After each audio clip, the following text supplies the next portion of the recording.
Joséphine de Stamferia Design. Alors j'espère que vous allez bien aujourd'hui. Ne vous inquiétez pas de ma voix assez bizarre, j'ai une double otite et je vais pas bien du tout. Là je profite d'un moment d'accalmie donné par les médicaments pour faire cette vidéo parce que je m'ennuie terriblement, que je vais certainement retourner à l'hôpital et que cette vidéo est à l'attention première de Céline, mais aussi pour toutes les autres, parce que c'est une vidéo qu'elle m'a demandé. En fait, elle m'a demandé un conseil, elle m'a pas demandé une vidéo. Quel matériel prendre quand on veut commencer le scrap, parce que elle a un nouveau bébé de quelques mois et donc là ne travaille pas, et une petite fille qui est plus âgée, avec laquelle elle fait beaucoup de choses et bien évidemment, comme toutes les jeunes mamans qui ont un esprit très créatif comme elle a envie de jouer avec sa fille, son petit, et de faire des petits albums photos. Alors évidemment cette vidéo est vraiment dédiée à Céline, mais elle l'était également à toutes, parce que nous avons toutes commencé, nous avons toutes fait des achats de compulsion qui se sont avérés souvent foireux, parce qu'il y a des choses dont on ne s'est jamais servi. Il y a aussi beaucoup de personnes du coup, qui n'ont pas continué parce qu'en fait ils n'avaient pas les bons produits. Et voilà. Donc en premier, donc, je t'avais fait une toute petite liste. J'ai certainement oublié des choses, mais il y en a plein que tu as déjà, Céline, hein. Donc en premier, il te faut un plioir. Ça, je crois que je te l'avais pas dit. Alors, ma préférence ira sur le plioir à os, qui lui glisse sur le papier, est une matière naturelle et qui ne casse pas les fibres du papier. Donc ce qui fait que si même, à moins d'appuyer comme une folle, si on appuie assez fort, on ne va pas, ça va vraiment glisser et on ne va pas attaquer les fibres du papier. Alors, je ne sais pas quel est le budget maintenant d'un plioir en os. Si c'est trop cher, prends un bon plioir avec une forme un peu biseautée ici, un petit peu comme un couteau. Ça, c'est un Memory Keepers, voilà, et arrondi, bien arrondi, avec une forme arrondie là et une pointe très arrondie, voilà, et qui soit aussi assez ergonomique, voilà, c'est-à-dire que voilà, il a un peu une forme de couteau, ce qui fait qu'on peut facilement le prendre en main. Celui-ci, il n'a pas de forme ergonomique, mais comme il est dans une matière naturelle très douce, qu'il est très, je ne sais pas si vous voyez le profilé, il est vraiment très arrondi, comme ça. Ici, il est très fin, là, il est beaucoup plus épais, et là, il est beaucoup plus arrondi. Un petit peu comme un outil de Cro-Magnon, hein, voilà. Et vous voyez que moi, il a 30 ans, hein. Il est beaucoup plus usé ici parce que je m'en sers pour faire mes rainurages, beaucoup moins là, et parce qu'en fait il est façonné à ma main, je le prends complètement naturellement. Si je l'ai dans l'autre sens, je sens que ça va pas, donc sans y penser, je le reprends comme ça, et en fait j'aplatis, parce qu'on aplatit aussi nos plis, donc voilà, quand on les aplatit, ça glisse super mieux que le plastique. Mais après, c'est au niveau du budget. En revanche, quand l'on prend un plioir en plastique, on le prend de bonne qualité. Ensuite, il va te falloir un massicot, comme je te disais hier. Donc, je t'ai dit de te rapprocher de Karine, qui est démo chez Stampin' Up, parce que déjà, je la connais depuis de très longues années également, pas comme toi, puisque toi, je te connais depuis vraiment de très longues années, mais physiquement. Et on a beaucoup d'amitié l'une pour l'autre, et malgré le fait que je pourrais quasiment être ta maman, et que j'ai les mêmes liens, tissé les mêmes liens avec ta maman. Donc voilà, je suis entre les deux. Et voilà, ça, ce sont des amitiés, des complicités que j'aime vraiment. Alors, je t'ai recommandé Stampin' Up parce qu'ils ont des produits d'excellente qualité, avec des prix qui sont vraiment abordables. Moi, je ne prends pas tout chez eux. Voilà, j'ai des endroits préférés, et d'ailleurs, je t'ai rapproché de ce que je pensais. Alors, c'est ma vision de débuter en scrap. mais je pense que ma vision n'est pas erronée, d'autant que je suis professionnelle, je suis scénographe, donc voilà, je ne suis pas une scrapeuse professionnelle entre guillemets, mais ce métier me permet de parfaitement connaître cet art du scrap, qui est une dérive de l'art. Voilà, je ne sais pas du tout pour vous faire dorer mes galons, je ne suis pas du tout sur cette longueur-là, c'est juste que je voulais vous expliquer. Alors moi, c'est un vieux modèle, je ne me suis pas précipitée sur le nouveau est encore mieux, je m'en suis servie chez des copines, il est encore mieux que celui-là, et déjà celui-là est génial. Alors, pourquoi premièrement il est génial? Parce qu'il coupe droit, ce qui est très rare dans les massicots. Dans les massicots, quand vous leur demandez un angle à 90 ou 180 degrés, généralement, c'est pas droit. Il est en centimètres et en pouces, en inch également. Moi, je scrape beaucoup en inch, mais je saute aussi beaucoup au centimètre, par exemple pour les photos, parce que nous n'avons pas tout à fait le même format photo. Donc indifféremment, je scrape aussi bien, parce que moi je ne fais pas de construction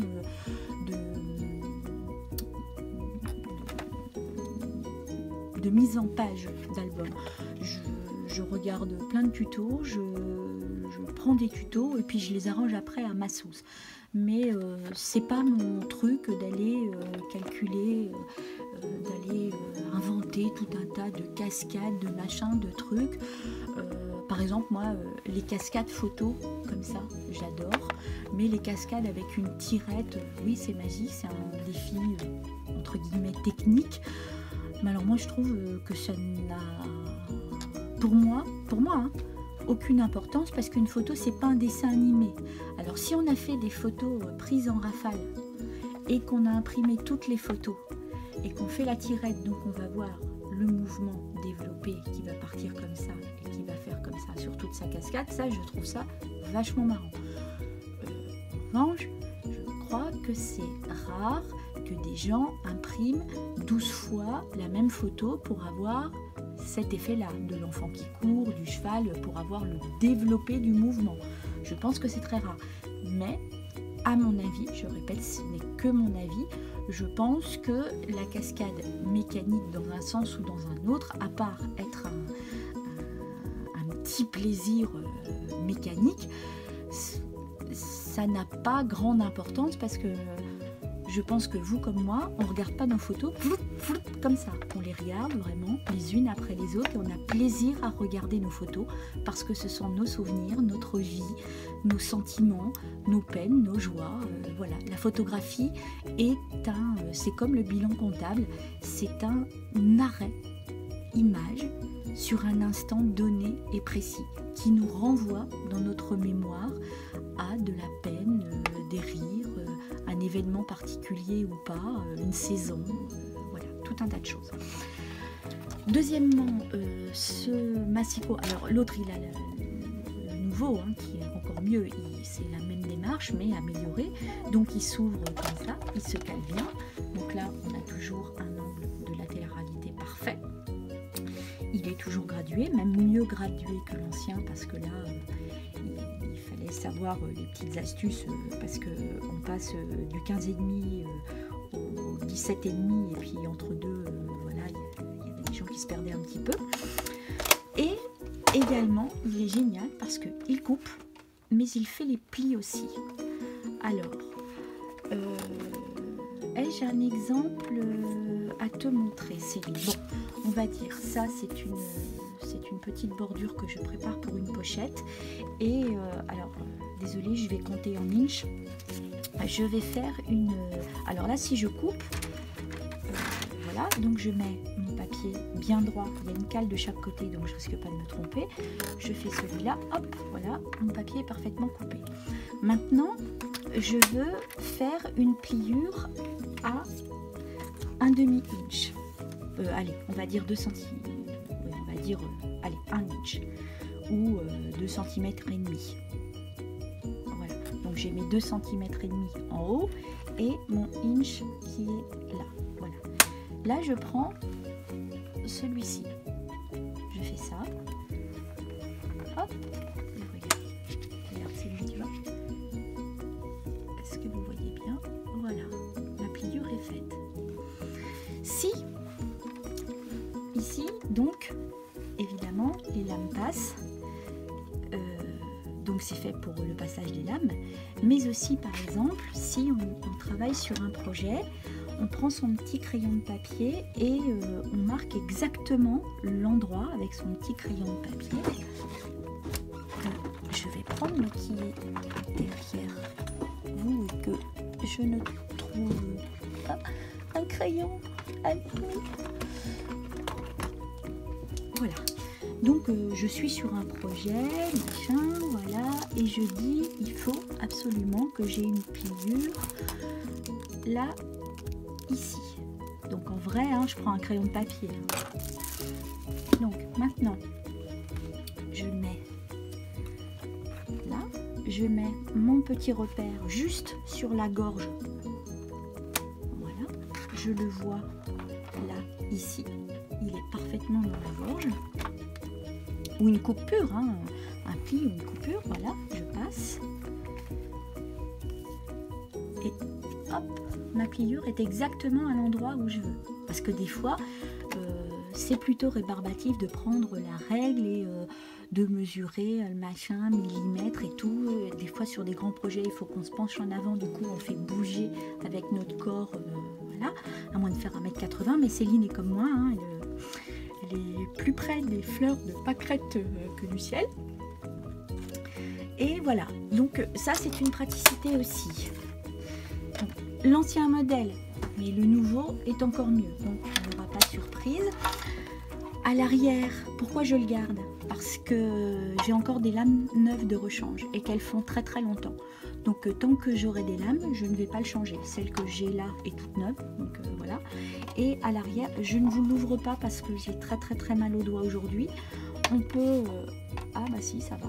Voilà, on a des compartiments articulés où l'on peut ranger plein de petites choses. Donc des lames, des tas de petites choses. Voilà, ça se referme. Voilà, c'est très solide. Il a 15 ans, Céline, tu vois, et je m'en sers vraiment énormément. Parce que quand j'avais encore une vie professionnelle, je ne scrapais pas énormément, mais je travaille vraiment beaucoup sur de la découpe, sur tout ça. Je ne scrapais pas assez à mon envie, mais par contre le massicot sert quasiment tout le temps. De plus, il a des pieds antidérapants, ce qui fait que ça ne bouge pas, parce que alors, le truc qui est hyper désagréable, je pense à un Tim Holtz que j'ai, qui a les pieds qui sont pas terribles.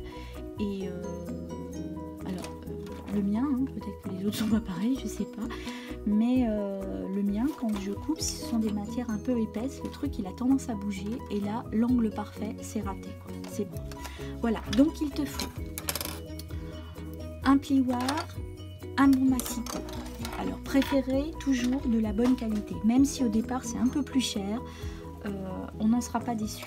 Donc plioir, massicot, des petits ciseaux comme ça, donc, voilà, des grands, des moyens, crayon de papier évidemment.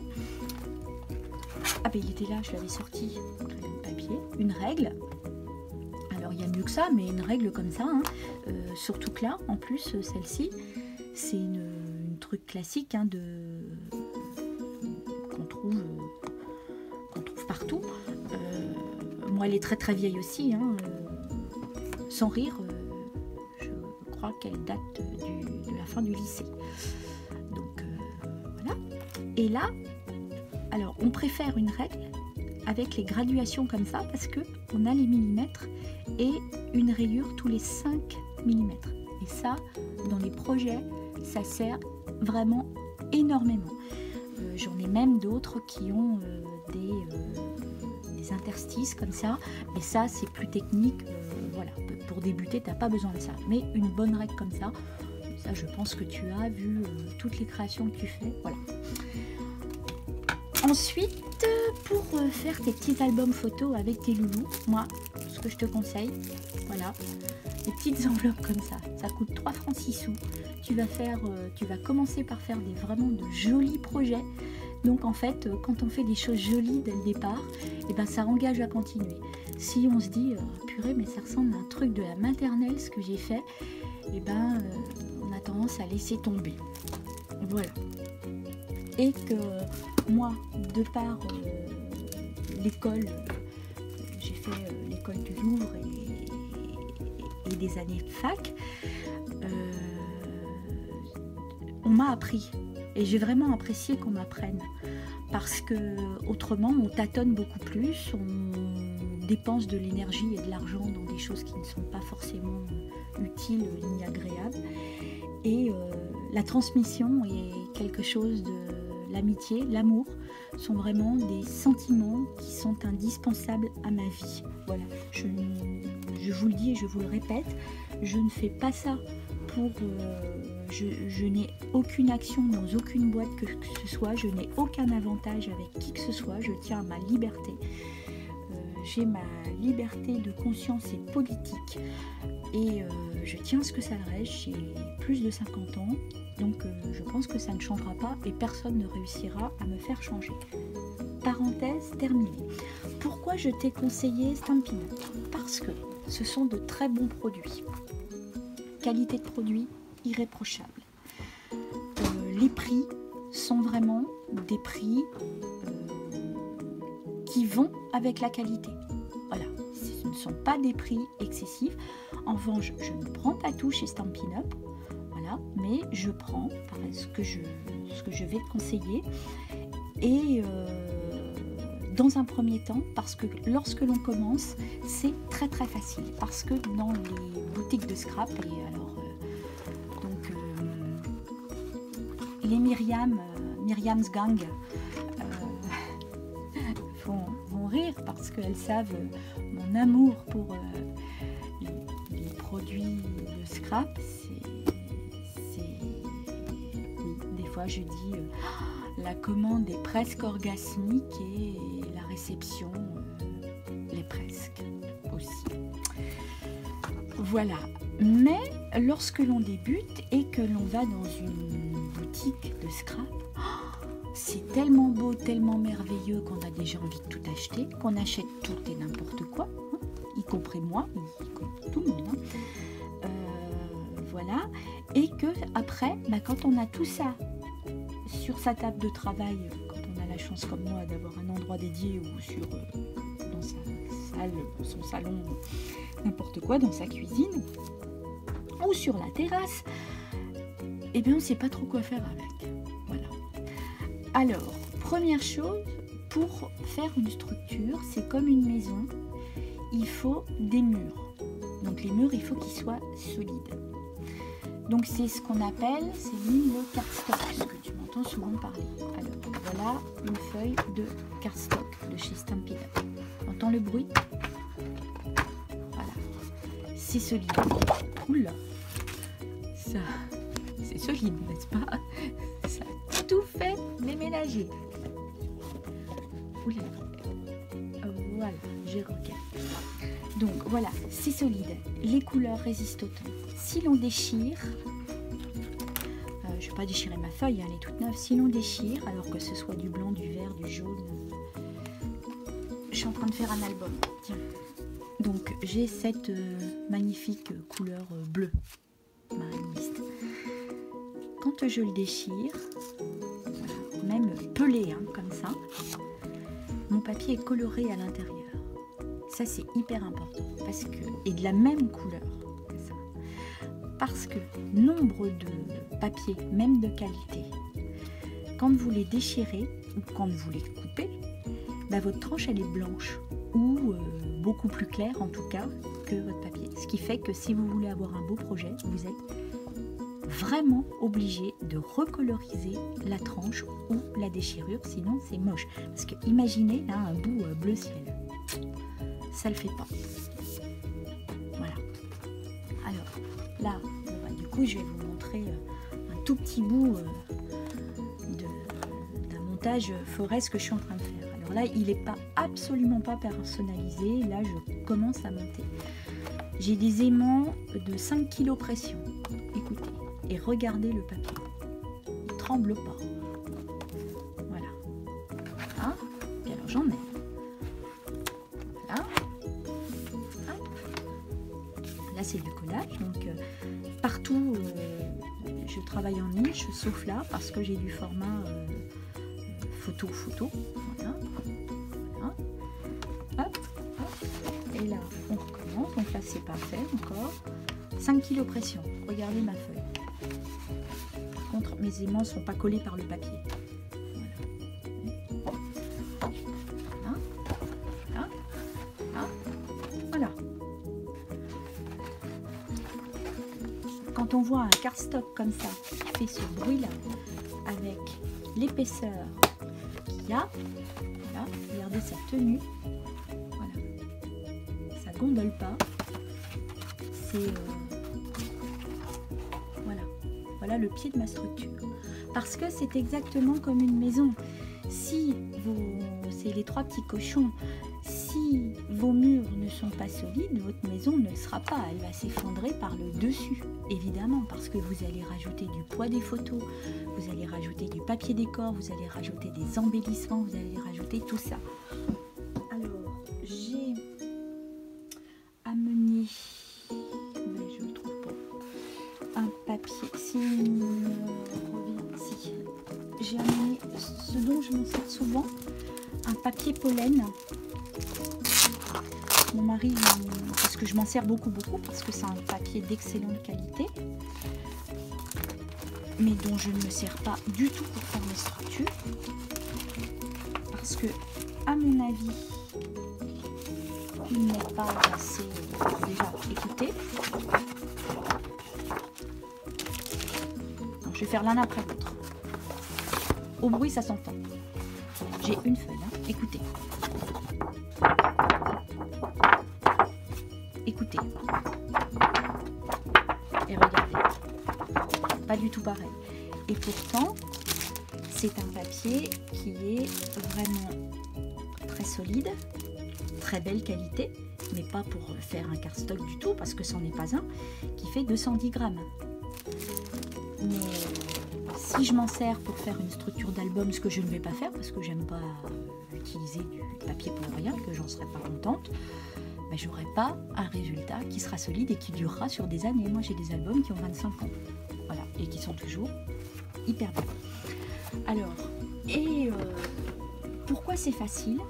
Parce qu'en fait, tu choisis un papier déco. Alors, je suis vraiment navrée, Céline, parce que je n'ai pas de petits-enfants, tu le sais, donc j'ai pas terriblement de papier décor. Et prendre directement des albums tout de suite, Stamperia, etc., quand on commence, et surtout que tu vas le faire, je le sais, tu en feras toute seule, mais tu vas en faire aussi avec Méline, c'est commencer déjà par des blocs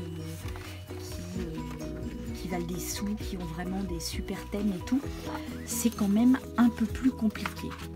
Alors, j'ai pas de petits enfants, donc j'ai cherché, voilà, et j'ai retrouvé une vieille collection, mais on s'en fiche, ça a valeur d'exemple, quelque chose qui pourrait passer avec des enfants, parce que voilà, il y a des couleurs, des formes géométriques, bon, ça un peu moins. Mais ça, oui, voilà. Et en fait, il y a tout. Il y a les petits cœurs.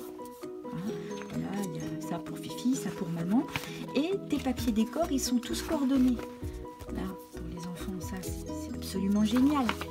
Voilà. Tout est coordonné. Voilà. Donc, c'est du papier 30-30. Je ne sais plus s'il y a du 21-29-7 aussi dans les collections décor, je ne me rappelle pas. Mais pour commencer, franchement, et surtout avec des enfants, c'est l'idéal. Alors bien évidemment, ça n'a pas la qualité graphique d'un Stamperia, d'un Bonbonnier, d'un Graphique 45, etc., etc. Mais ce sont des choses très très jolies et la qualité de papier est bien. Et pourquoi c'est génial? Parce que si l'on regarde, alors la qualité, le français c'est ici. on regarde, il y a toutes les couleurs. Et les couleurs font partie d'une même collection. Donc sans acide, sans lignine, hein, ça évidemment. Donc là, tu as corail calypso, cocktail cantalou, vert jardin, pigment pistache, murmure blanc et or métallisé. Et ça, tu les retrouves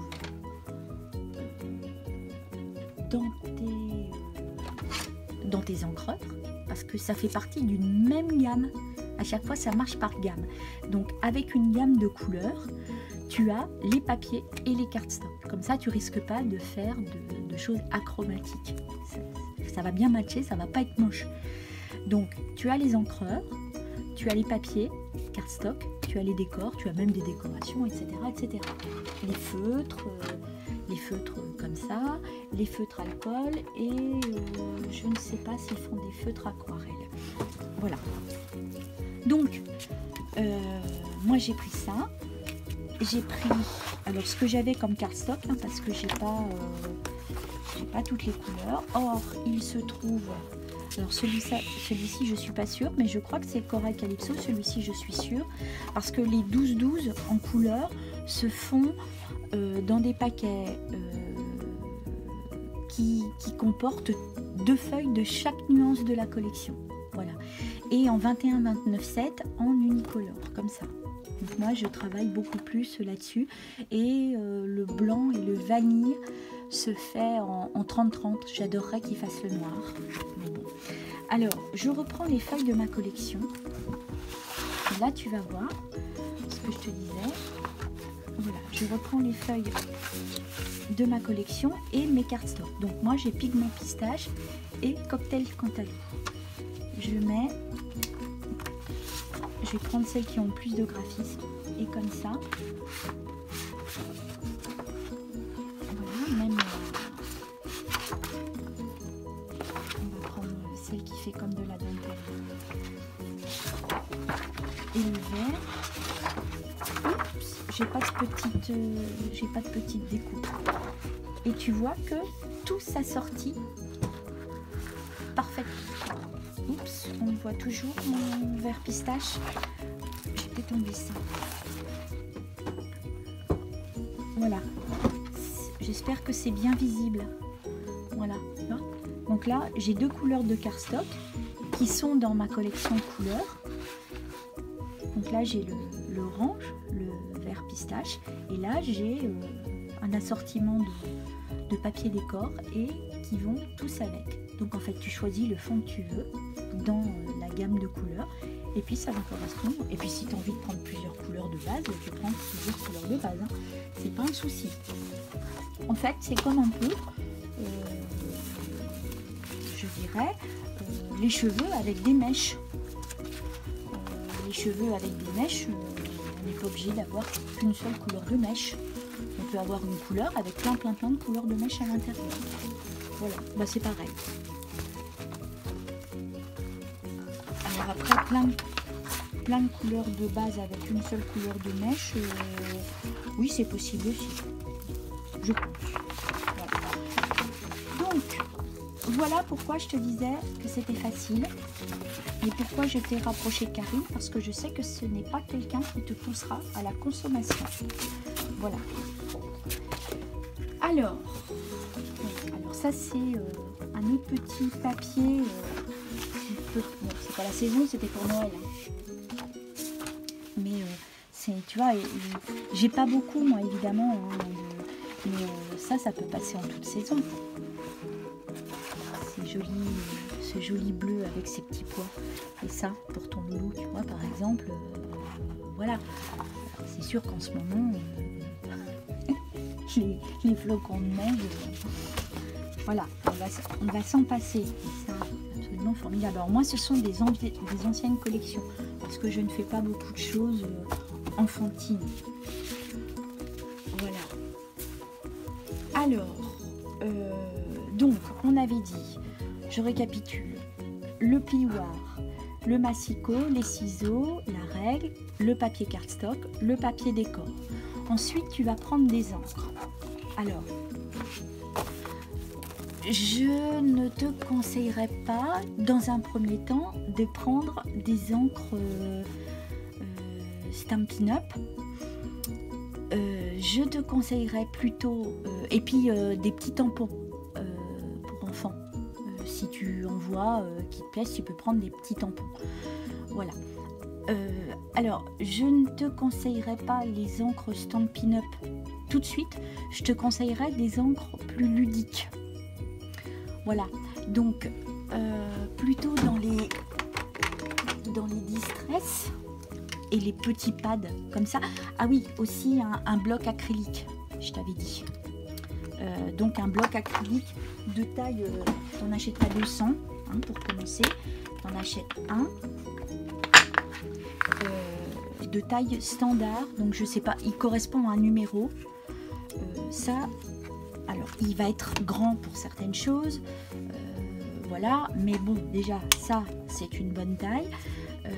Et si tu as un tout petit sujet, bah, c'est pas grave, tu le mets bien au milieu. Tu as là un logement pour bien placer tes doigts. Donc, il suffit juste de prendre bien ton bloc comme ça. Si ton truc est bien centré, hop, tu le poses et c'est bon. Voilà. Donc, au départ, tu prends cette taille-là. Alors, c'est des A, B, C, D, E, F ou 1, 2, 3, 4, 5, j'en sais rien. Voilà, dans la valise, c'est celui qui est là. Ça, je dirais que c'est le bloc standard. Ça, c'est génial. Moi, je m'en sers tout le temps, aussi bien pour tamponner et je m'en sers aussi pour mélanger des peintures, de la mousse nouveau, des pchites, tout. Mais bon, c'est pas obligé. Hein. Un bout de plastique, ça va bien aussi. Après, c'est dans des choses plus techniques. Alors ça, évidemment, quand on continue, les tout petits kikis, là, ça aussi, c'est indispensable. Et surtout celui-ci, pour tamponner les petits sentiments. Mais bon, en premier, on n'achète pas tout en même temps. À moins de s'appeler pas comme nous. On n'achète pas tout en même temps. Voilà. Et si tu prends des tampons, un nettoyant tampon. Voilà. Tu passes avec une microfibre dessus, tu mets ton truc sur ton tampon, tu nettoies bien avec une microfibre dans un premier temps. C'est génial. Tu n'as pas besoin d'autre chose. De la colle, bien sûr. La colle chez Karine, moi je l'aime beaucoup. C'est pas celle dont vous me voyez le plus me servir en démo. C'est un tube, je ne le vois pas là, puis j'ai pas envie de vous passer devant. C'est un tube blanc avec un tout petit embout fin vert d'un côté et de l'autre côté un mousse. Voilà. Mais redis-moi hein, Céline, je te referai une petite liste. Voilà. Je te conseille plutôt les Distress Ink. Pourquoi? Parce que déjà ils sont petits, donc beaucoup moins chers et tu vas pouvoir avoir plein de couleurs. Pour les enfants, c'est génial. Que tu peux t'en servir comme les Stampin' Up, en colorisation, en tout ça, mais ils donnent vraiment un autre effet. Tiens, en colorisation, ça c'est ce que nous avons fait samedi avec la Distress Ink, et ça je l'ai fait après avec la Stampin' Up. Alors évidemment c'est pas la même couleur, machin truc, c'est un peu plus ardu je dirais à travailler. C'est volontaire hein, la grosse tâche, hein. C'est parce qu'après au modelage je vais vraiment... Et puis si j'ai envie je repasse un petit coup de pinceau à eau. Et ça va être tip top de chez Top Top parce que comme je ne l'ai ni ciré ni passé au vernis, voilà. Si je remets de l'eau là, ça se dilue, hein, voyez. Hop là. Ça, faut bien y penser aussi.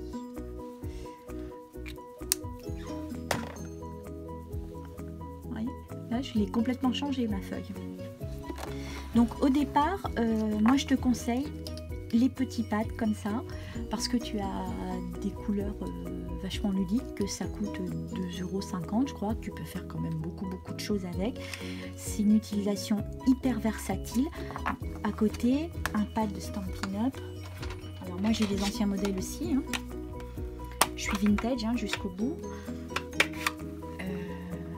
Voilà, donc évidemment, ça peut pas du tout valoir le même prix. Hein. Et en sachant que ce soit Stampin' Up, Distress et Versafine, Stazone, etc.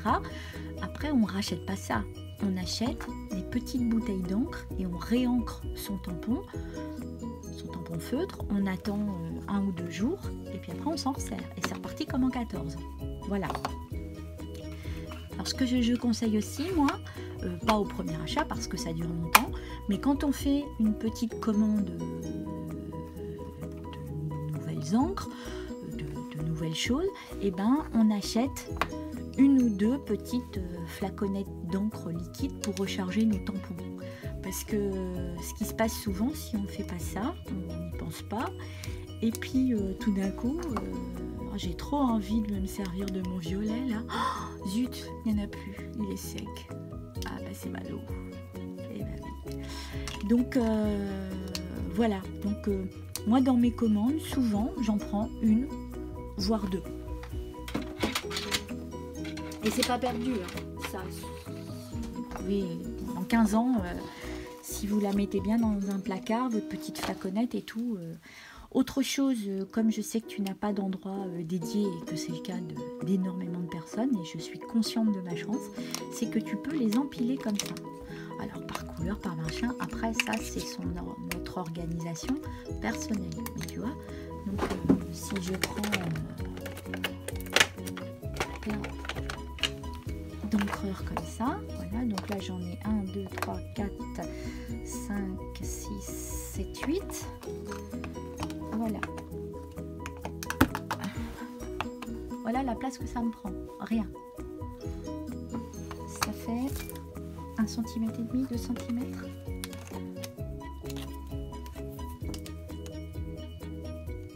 Ça fait 3 cm. 3 cm carrés. Voilà l'emplacement. Et tu peux faire des tours. Voilà, 3 cm carrés. Donc, hyper ergonomique aussi, hyper versatile dans l'utilisation, très ludique pour les enfants et tout ça. Voilà. Donc les enveloppes, le papier décor, le cardstock, de la colle, le plioir avec le massicot. Et puis, bah, je crois que c'est bon. Et maintenant, on va faire ce que on a parlé. Où tu me...